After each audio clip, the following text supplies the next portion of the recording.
नमो अरिहन्ताणं नमो सिद्धाणं नमो आयर्याणं नमो उवजायाणं नमो लोये सर्वसारूणम्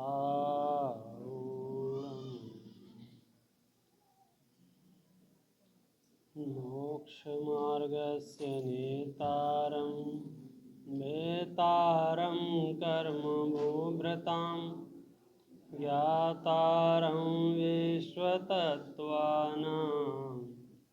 वन्दे तद्गुणलब्धये वन्दे तद्गुणलब्धये।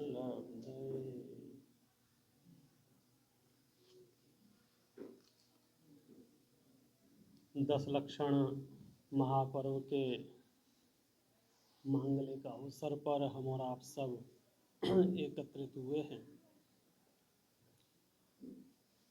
धर्म के 10 लक्षण धर्म, ये शाश्वत पर्व हैं।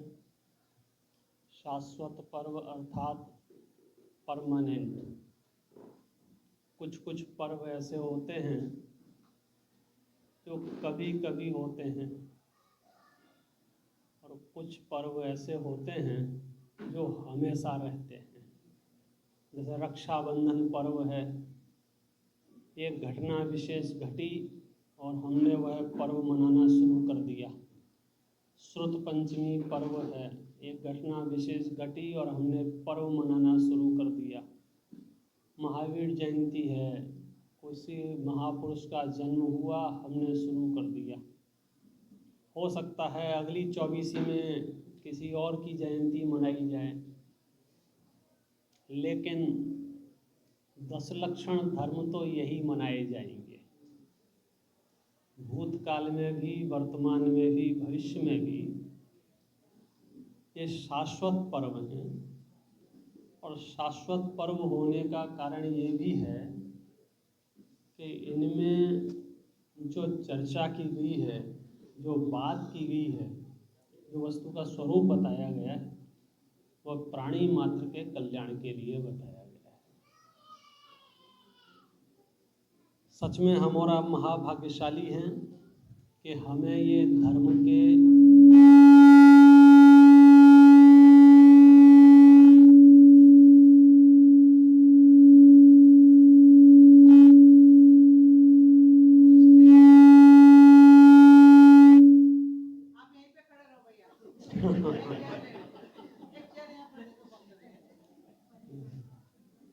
पंचम काल है,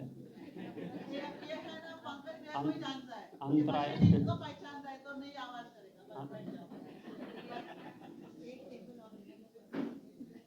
अंतरायों की कोई कमी नहीं है, भरपूर अंतराय।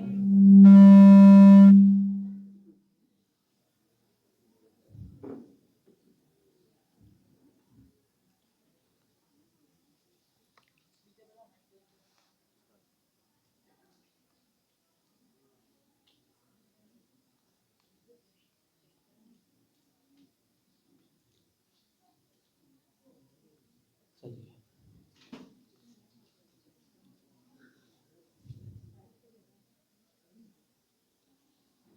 दस लक्षण धर्म की हम चर्चा प्रारंभ कर रहे हैं। हमारे समस्त धर्मों का मूलभूत भाव जो है, पूरे जैन धर्म को यदि समझना हो तो 10 लक्षण धर्म के माध्यम से समझा जा सकता है।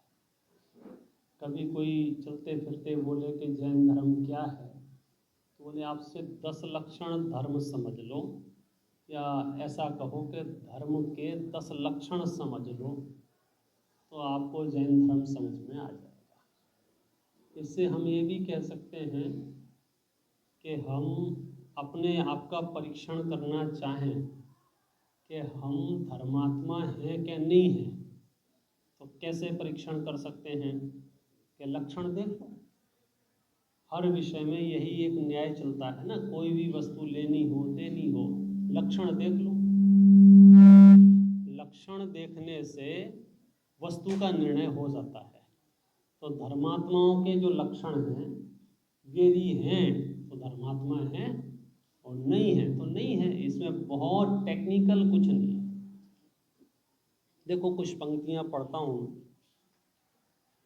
धर्म के 10 लक्षण। धर्म का स्वरूप 10 लक्षण रूप है। इन 10 चिन्हों के द्वारा अंतरंग धर्म जाना जाता है।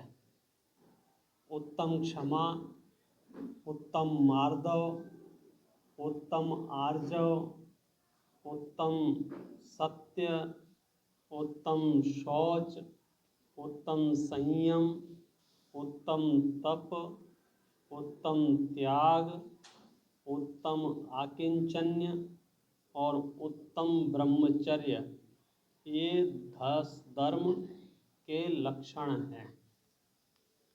ये 10 चीज़ें हैं जो हमें अपने मंजिल तक पहुंचा सकती हैं। या ये कह लीजिए, जब जब जिसको भी धर्म को गहराई से समझने की इच्छा हो, इसमें एक शब्द लिखा था ना, ये चिन्ह जो हैं इनके द्वारा अंतरंग धर्म पहचाना जाता है। अंतरंग धर्म। बहिरंग धर्म कैसे पहचाना जाता है? रात्रि भोजन का त्याग है, आपको बहिरंग धर्म से पहचान लेंगे, सब धर्मात्मा है। अगर आपने अवक्ष भक्षण का त्याग कर दिया, आपको बहिरंग धर्म से, आपने उपवास अनेकासन किए, आपको बाहर से दिखेगा पूरी दुनिया को।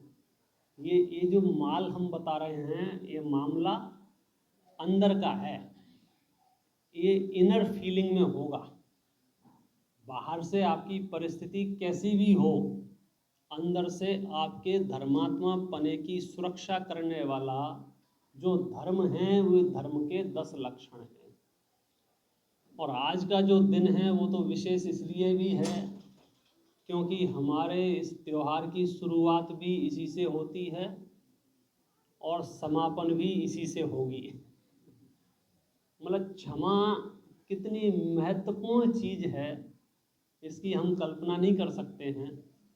कदाचित हम कल्पना कर भी लेते हैं और कभी कभी सोच भी लेते हैं कि चीज़ अच्छी है, हमारे जीवन में आ जाए तो मज़ा आ जाए, लेकिन हमारे जीवन में आ नहीं पाती है। तो इसमें सबसे बड़ा उपकार वर्तमान में यदि किसी ने किया है, कोई कर रहा है, तो हमारी माता जिनवाणी है। तीर्थंकरों ने जब साक्षात उपदेश दिया, तब लोगों ने उस उपदेश से अपने अंदर धर्म प्रकट किए। जब तीर्थंकरों का विरह रहा, गुरुओं का विचरण, तो गुरुओं के उपदेश से रहे। गुरुओं का विचरण भी इधर उधर कहीं कहीं सर्वत्र ना रहा, तो उन गुरुओं ने जो जिनवाणी लिखी, उस जिनवाणी के उपदेश से लोग धर्मात्मा होते रहे। और आप कल्पना कर सकते हो इस जिनवाणी की कितनी बड़ी कृपा हुई होगी कि जिस काल में लिपिबद्ध कार्यक्रम नहीं चलता था ना, लिपिबद्ध कार्यक्रम जब लिखने का काम नहीं चलता था, उस समय जब धर्म की विच्छुत्ति हुई शांतिनाथ भगवान से पहले, तो फिर शांतिनाथ भगवान से ही, तीर्थंकर से ही धर्म की शुरुआत हुई।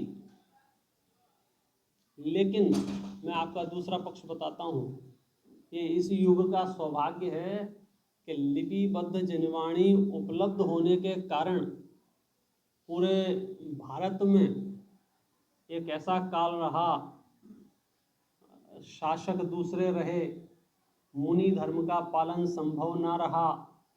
300-400 वर्ष ऐसे निकले कि कहीं कोई मुनि नाम की चीज नहीं थी। और फिर से जो मुनि हुए, फिर से जो अणुव्रति देखे गए, फिर से जो वातावरण भद्र हुआ, उसके आधार में कौन था? क्यों? क्योंकि बताए कौन के मुनिराज होते कैसे हैं, बताए कौन के अणुव्रत पालते कैसे हैं, बताए कौन के धर्मात्मा पना प्रकट कैसे होता है।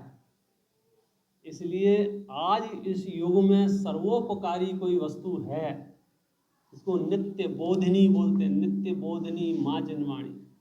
मतलब 24 घंटे आपको जब मन हो आप इसको पढ़ें और आप उसका आनंद ले सकते हैं, मोक्ष मार्ग का आनंद ले सकते हैं, वीतरागता का आनंद ले सकते हैं। कई बार तो हमारे मन में खुद में ऊहापोह चलती रहती है कि आखिर हम धर्म पढ़ने आ रहे हैं या धर्म सीखने आ रहे हैं या धर्म जानने आ रहे हैं, तो आ क्यों रहे हैं? तो बहुत सी दुनिया तो धर्म भी कर्म के लिए ही करना चाहती, कर्म के लिए माने लौकिक जीवन के सुख सुविधाओं के लिए। लेकिन वास्तव में परमार्थ लक्ष्य हमारा ये नहीं है।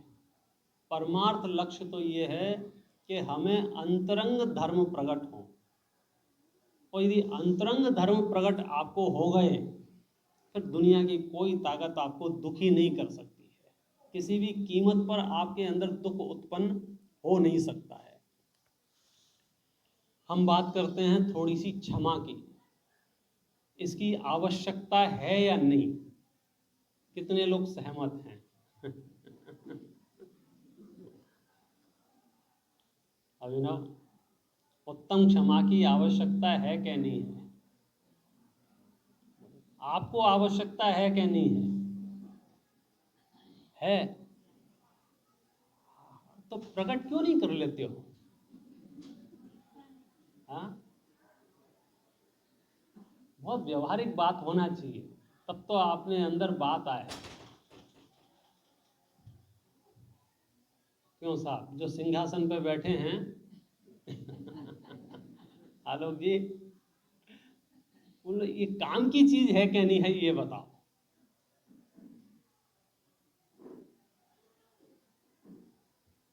काम की चीज है ना ये, तो प्रकट क्यों नहीं कर लेते हो? क्या दिक्कत क्या आ रही है? हाँ, आधे लोगों को तो इतनी हंसी आ रही है कि मजाक समझ रहे हो क्या?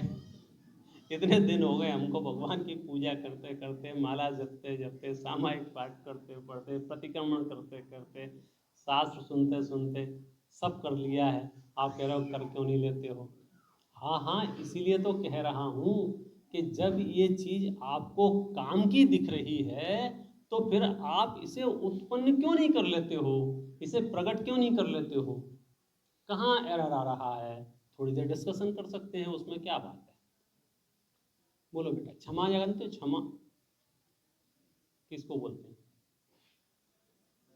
आप पूछ के बता दें, हम चलेगा, नकल चलेगी हमारे यहाँ। मध्य प्रदेश बोर्ड से पास हुए हैं, बिना नकल का कोई मतलब ही नहीं है।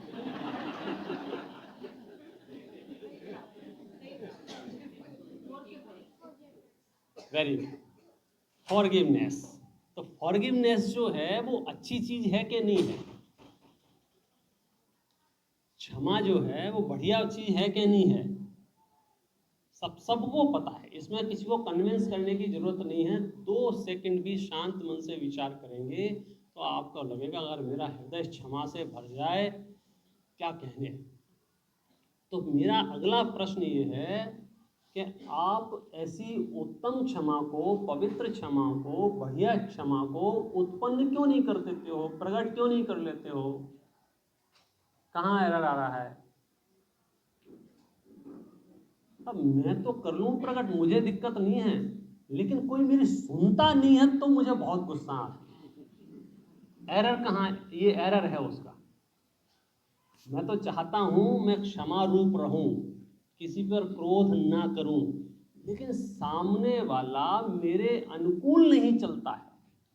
मैं तो चाहता हूँ मुझे किसी पर क्रोध ना आए, लेकिन मैं जब वहाँ से निकलता हूँ वो मेरे सर के ऊपर कचड़ा डाल देता है। मैं तो चाहता हूँ क्रोध ना करूँ, चुपचाप आया था, चुपचाप जा रहा था, पीछे से बड़बड़ा रहे थे। एरर है ना ये? तो इस एरर का क्या किया जाए मुझे ये बताओ।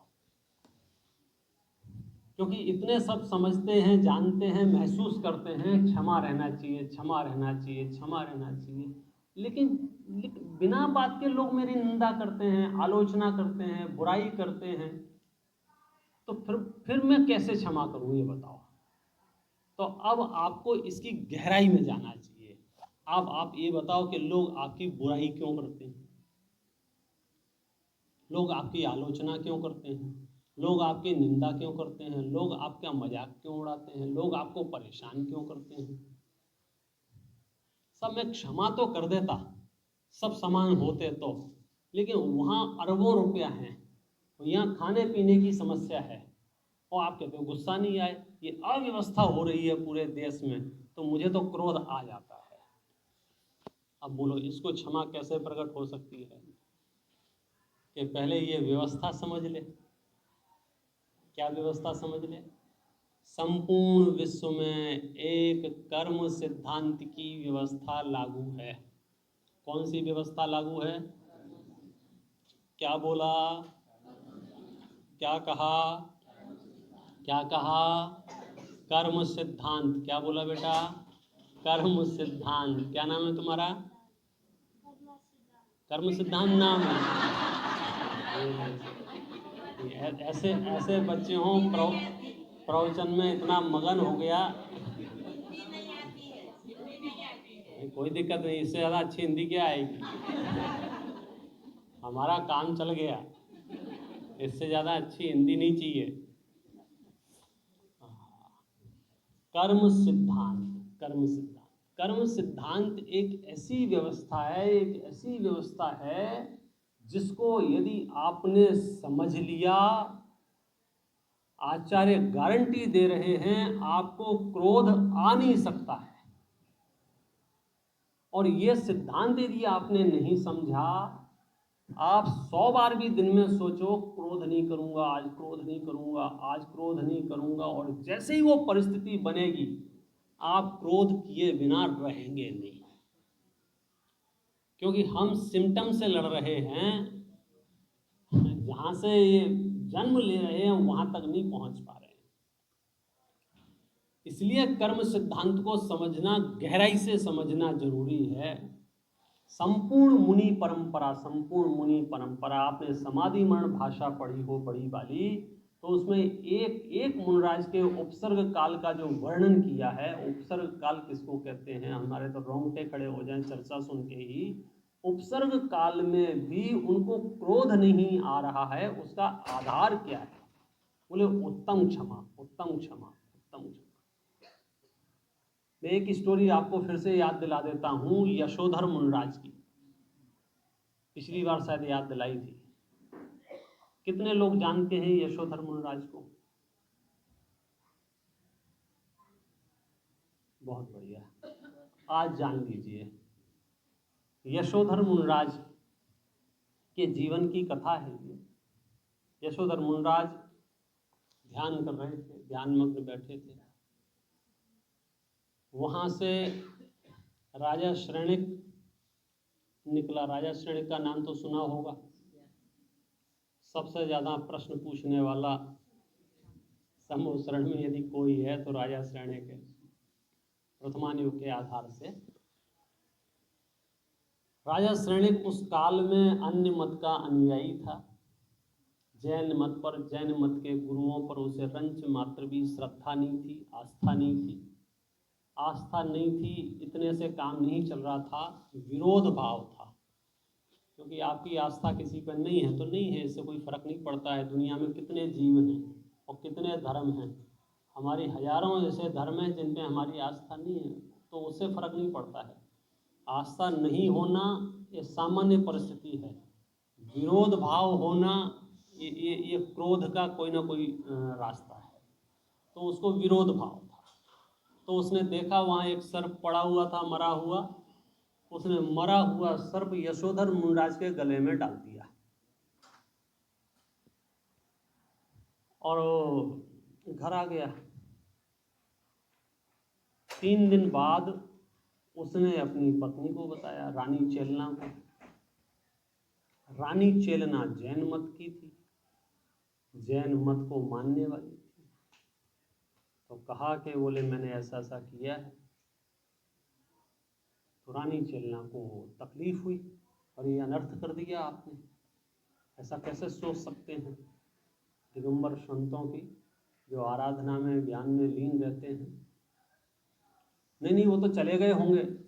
अरे नहीं, यदि वे दिगंबर संत होंगे तो 1 इंच भी नहीं हिले होंगे। वो दौड़ के समझो वहाँ गए। वहाँ जाने के बाद राजा सैनिक को प्रायश्चित हुआ, अपराध बोध हुआ, उपसर्ग दूर किया। उपसर्ग दूर करने के बाद दोनों बैठे, और दोनों वहाँ जब बैठे और मुनराज ने समझो ऐसा महसूस किया कि उपसर्ग हट गया है, उन्होंने अपने नेत्र खोले और दोनों को आशीर्वाद दिया, धर्म वृद्धि रस्तु। क्या आशीर्वाद दिया? धर्म वृद्धि रस्तु आशीर्वाद दिया। अब यहाँ से कहानी में थोड़ा सा मैं आपको आगे की बताता हूँ। जैसे ही उन्होंने धर्म वृद्धि रस्तु कहा तो वहाँ एक भक्त बैठा हुआ था महाराज का। कौन बैठा था? भक्त। भक्त क्या बोला? महाराज क्या कर रहे हैं आप? एक जो है ये दुष्ट है, पापी है, इसने अपराध किया है, और ये उपकारक हैं, इन्होंने उपसर्ग निवारण किया है। आप दोनों को एक जैसा आशीर्वाद दे रहे हैं। तो मुनराज ने कहा कि मैं तो ध्यान कर रहा था, आंखें बंद थी मेरी, मुझे नहीं पता किसने उपसर्ग किया है और किसने उपसर्ग निवारण किया है। लेकिन भक्त भी पंचम काल का था। तो बोला महाराज मुझे पता था आप मेरी बात पे विश्वास नहीं करोगे, इसलिए मैंने पूरे प्रोग्राम का वीडियो बना लिया था। बोले ये क्या चीज़ है? बोले महाराज मैं बताता हूँ आपको। तो उन्होंने वीडियो बताया महाराज को, देखो राजा सैनिक आ रहा है, सर्प उठा रहा है, गले में डाल रहा है, ऐसे ऐसे हाथ किए, निकल गया। वापस रानी चेलना आ रही है, निवारण कर रहे हैं, वो सारा दृश्य उन्होंने दिखाया। मैं सिर्फ ये पूरी कहानी सुना रहा हूँ, क्रोध क्यों नहीं आ रहा है, गुस्सा क्यों नहीं आ रहा है, इतनी गंदी हरकतें कर रहे हैं, उसके बावजूद भी यहाँ विकार उत्पन्न क्यों नहीं हो रहा है, उसका बेस क्या है? तो पहले तो महाराज ने उसे टाल दिया कि भाई मैं तो आंखें बंद किया था, किसने किया किसने नहीं किया मुझे पता नहीं चला। अब तो महाराज को वीडियो बता दिया, अब बताओ क्या करें। ओहो, महाराज कहते हैं ये जो सर्प जमीन से उठकर मेरे गले में आया है, इसमें राजा श्रेणिक का कोई दोष नहीं है। ये चर्चाएं जैन शास्त्रों के अलावा कहीं आपको देखने, सुनने, समझने को मिलेंगी नहीं।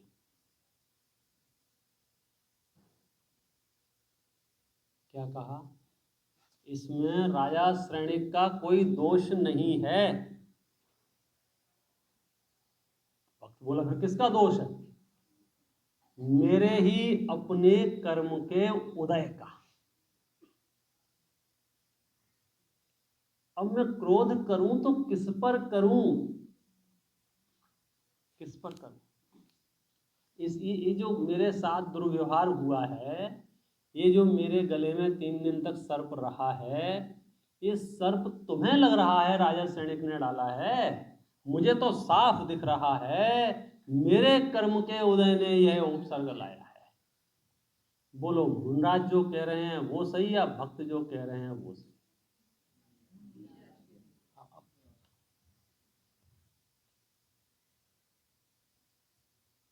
आप दृष्टिकोण सोच सकते हो।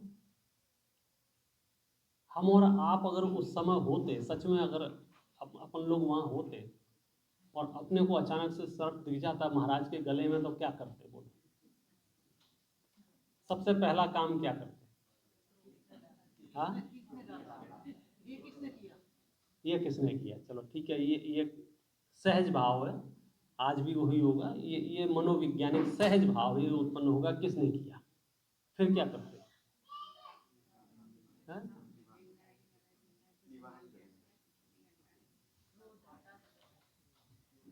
ईमानदारी से बताओ। हाँ।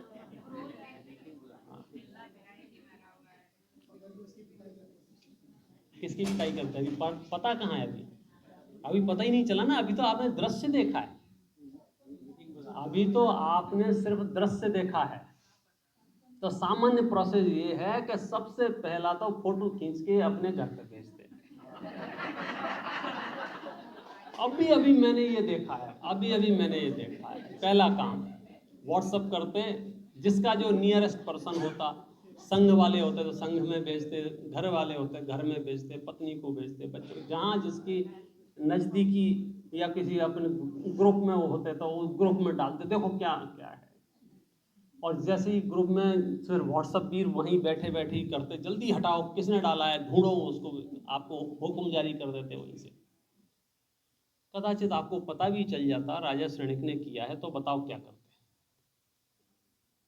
कहना नहीं चाहिए, हमारे शब्द होते, इसको देश निकाल दो, इसका मुंह काला कर दो, इसको गधे पे बिठा दो, मतलब जितने दुर्वचन इस दुनिया में हो सकते थे हम सारे व्यक्त कर लेते।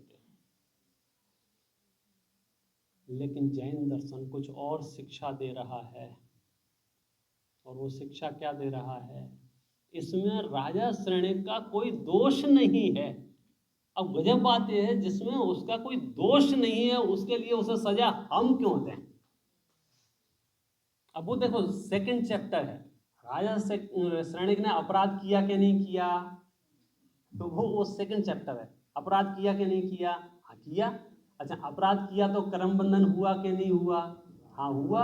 अच्छा, अपराध का फिर उसने अपराध बोध करके प्रायश्चित किया, तो कर्मों में कुछ ढीलापन आया कि नहीं आया? हाँ आया। हम अपना माथा गर्म क्यों कर रहे हैं जब कर्म सिद्धांत है? तो कुछ लोग ऐसे होते हैं, जैसे समझो मेरे साथ कुछ दुर्व्यवहार हुआ, वहाँ पुलिस का पर्याप्त अरेंजमेंट था, 4 पुलिस वाले आए, उसने उसे पकड़ लिया, तो मुझे रिलैक्स रहना चाहिए ना। जब 4 पुलिस वाले आके उसे पकड़ लिया है, माने मैं सेफ हूँ। लेकिन कभी कभी मन इतना गर्म होता है, 4 पुलिस वाले पकड़े हैं तो भी एक घूसा लगा के आ जाए।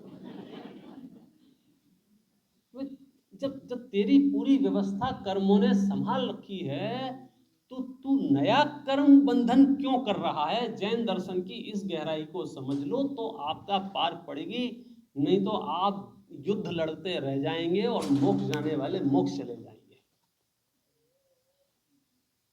इसकी डेप्थ में आपको पहुंचना पड़ेगा। कौन सी? इसमें सच में सामने वाले का कोई दोष है या नहीं है, कोई दोष है कि नहीं है। हम पूरी एनर्जी इसमें लगा देंगे, क्या करना चाहिए, कैसे करना चाहिए, क्यों करना चाहिए, कहाँ करना चाहिए। आचार्य कह रहे हैं कुछ नहीं करना चाहिए भाई साहब, तुम अपने हिस्से का जितना अंदर में परिणाम मलिन करोगे उतने ज़्यादा कर्म बनेंगे। यशोधर मुनिराज कहते हैं इसमें इसका कोई दोष नहीं है। ये न्याय सर्वत्र है, ये न्याय पूरे विश्व में है, एक एक जगह, एक एक घर, एक एक परिवार, एक एक मित्र मंडली, कहाँ नहीं है ये न्याय। और इस सिद्धांत के आधार पर हम ये कह सकते हैं, इस धरती पर कहीं भी किसी भी प्रकार का कोई भी अन्याय हो ही नहीं रहा है। इसलिए जो इरिटेट और फ्रस्ट्रेट रह रहे हों कि मेरे साथ दुर्व्यवहार हुआ, मेरे साथ गलत हुआ, मेरे साथ अन्याय हुआ, भाई साहब पुराना हिसाब किताब निपटा रहे हो, तुम्हारे साथ कुछ गलत नहीं हुआ है। जैसा बांधा हुआ उसका फल यहाँ आके भोग रहे हो। आप मनुष्य गति में आए थे, कौन सी प्लानिंग से आए थे आप? कहाँ है डायरी आपकी कि मैं मनुष्य बनूंगा? और जब आप आए थे, आने के बाद आपकी पर्याय में जो भी विकास हुए, उसमें आपकी बुद्धि का क्या योगदान है? कुछ नहीं। कर्म के उदय से आप आए, 9 महीने तक आप बढ़ते रहे, जन्म हो गया, बुद्धि का विकास हो गया, शरीर का विकास हो गया, ये सारा कार्यक्रम कर्माधीन चल रहा था। बीच में बुद्धि इतनी विकसित हो गई, कर्मों को साइड में धर दिया और खुद हाँ साहब, ऐसा नहीं होने दूंगा, ऐसा नहीं चलने दूंगा। एक बार 12 भावनाएं पढ़ के दिमाग ठंडा रखो। कहाँ गए चक्री जिन जीता भरत खंड सारा, कहाँ गए वे राम और लक्ष्मण जिन रावण मारा, कहाँ कृष्ण रुक्मण सत्यभामा और संपत्ति सगरी, कहाँ और सुरन की नगरी, नहीं रहे वे लोभी कौरव जूझ मरे रण में, गए राज तज अग्नि लगी तन में, मोह नींद से उठ रे चेतन तुझे जगावन को, हो दयाल उपदेश करें गुरु। कितने विद्वानों ने, आचार्यों ने 12 भावना, मेरी भावना, इतनी सारी सामग्री बनाई हुई है अपने रोज पढ़ने की से पढ़ भी लेवे तो मन शांत हो जाए। इसलिए अपन ने बहुत विस्तार से चर्चा भी नहीं लेते हैं, कल से अपन इसकी चर्चा विस्तारित करेंगे। इतना जरूर सोचना, जब जब क्रोध का जन्म हो इतना विचार कर लेना कि मैं जिस पर क्रोध कर रहा हूं उसका दोष है या नहीं। और कर्म सिद्धांत से देखोगे तो सामने वाले का कोई दोष नहीं। यहाँ तो देखो, इसमें तो सलाह दी है, मुझे तो ऐसे सलाहकार दुनिया में कहीं नहीं मिलेंगे। पता है इसी में क्या सलाह दी है कि जब आपके साथ कुछ गड़बड़ हो जाए, दुर्व्यवहार हो जाए और आप सलाह लेने गए, उनसे पूछा कि साहब बहुत गड़बड़ हो गई, बहुत गड़बड़ हो गई, पता है क्या कहा है इसमें? उन्होंने तुम्हें दुर्वचन ही तो कहे हैं, मारा पीटा तो नहीं है। फिर सेकंड नहीं साहब, मारा भी है, मारा ही पीटा तो है, जान तो नहीं ली है। नहीं साहब, ऐसा लग रहा था मार डालेंगे, तो मरना तो है ही एक दिन। देखो मैं पढ़ के बताता हूँ आपको, मैं पहली बार ये पन्ने पढ़े, 5-6 बार पढ़े मैंने गजब कर दिया। मतलब जैनाचार्यों ने, जैन विद्वानों ने क्षमा को इतना सरल करके बताया, इतना सरल करके बताया है कि क्रोध करने का कोई कारण नहीं है। आपको क्या लग रहा है, आप अजर अमर हैं इस धरती पर, और हमसे पहले कितनी लंबी लिस्ट है कि उनकी लिस्ट बना के रखना भी संभव नहीं है।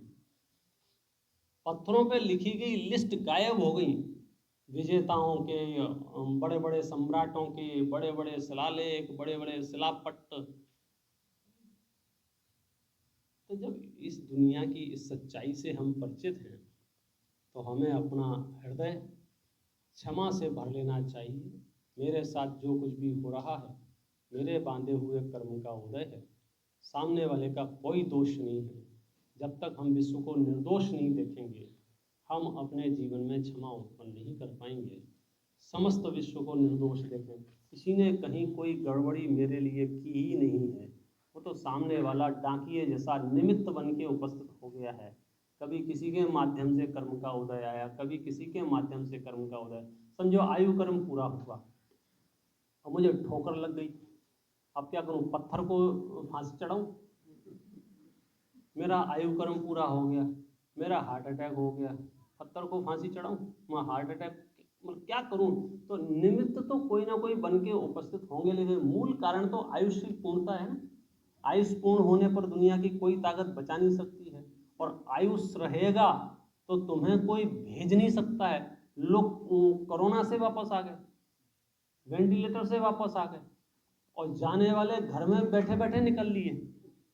तो इस व्यवस्था को आप गहराई से समझो। कर्मों की व्यवस्था बहुत ही सटीक सुव्यवस्थित व्यवस्था है। जैसे जैसे हम इसकी गहराई से अभ्यास करेंगे हमारा हृदय भी क्षमा से भर जाएगा। सभी लोग इस क्षमा स्वभावी आत्मा को पहचान कर क्षमा धर्म प्रकट करें। इस मंगल भावना से आगे की बात।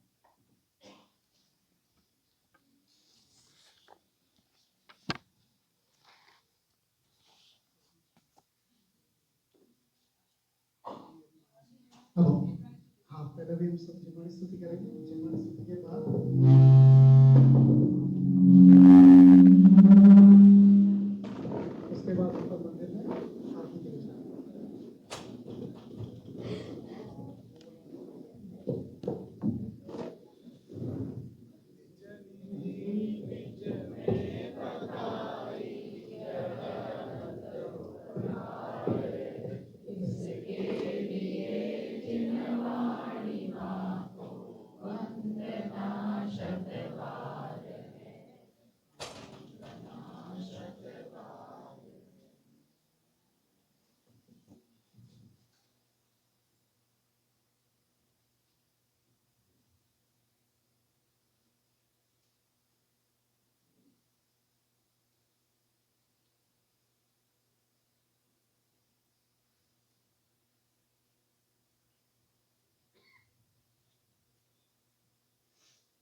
शांति वाणी महात्मा की लीजिए। आरती के लिए सब लोग ऊपर मंदिर में लेंगे। एक बार फिर अमिता बहन कितनी आरती होती?